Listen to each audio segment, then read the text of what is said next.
আমি আল্লাহ ১৬ লাখ নবী রাসূল পাঠাইছি।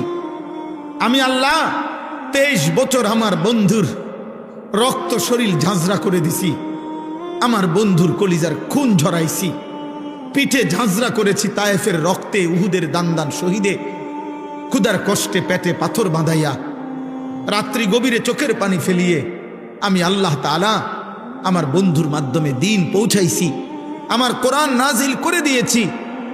লক্ষ লক্ষবার আমি আল্লাহ বলেছি, বলতে চেয়েছি।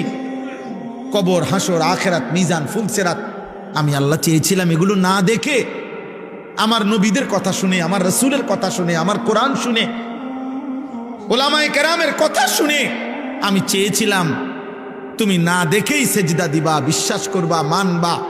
আর আমি আল্লাহ চেয়েছিলাম আজ হাসরের ময়দানে আমি তোমার হাতে জান্নাত তুলে দেব, কিন্তু তুমি কদর করলাম,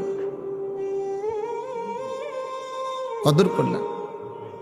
টেলিভিশনের খবরে কইছে ময়মনসিংহ গাড়ি অ্যাক্সিডেন্ট করছে, তুমি এটা শতভাগ বিশ্বাস করছো, অথচ তুমি ময়মনসিংহ গিয়া দেখো নাই।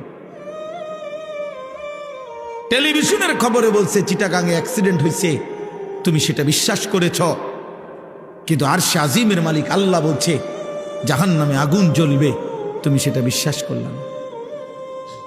এই সৃষ্টির সর্বশ্রেষ্ঠ রাসূল নবী পাক সাল্লাল্লাহু আলাইহি সাল্লাম, যিনি বন্ধুর কাছেও শ্রেষ্ঠ, যিনি দুশ্মনের কাছেও শ্রেষ্ঠ, যিনি ইমানদারের কাছেও শ্রেষ্ঠ, যিনি মুশরিক কাফেরের কাছেও শ্রেষ্ঠ। 1450 বছরে পৃথিবীর যেই নবীকে গবেষণা করছে, ইমানদার কাফের প্রত্যেকের কাছে আমাদের নবী সর্বশ্রেষ্ঠ। সেই তিনি বললেন কবর, হাসর, আখেরাত, মিজান, ফুলসেরাত, আমি আপনি তার কথা মানলাম না। আফসোস বেটা, আফসোস, আফসোস বেটা।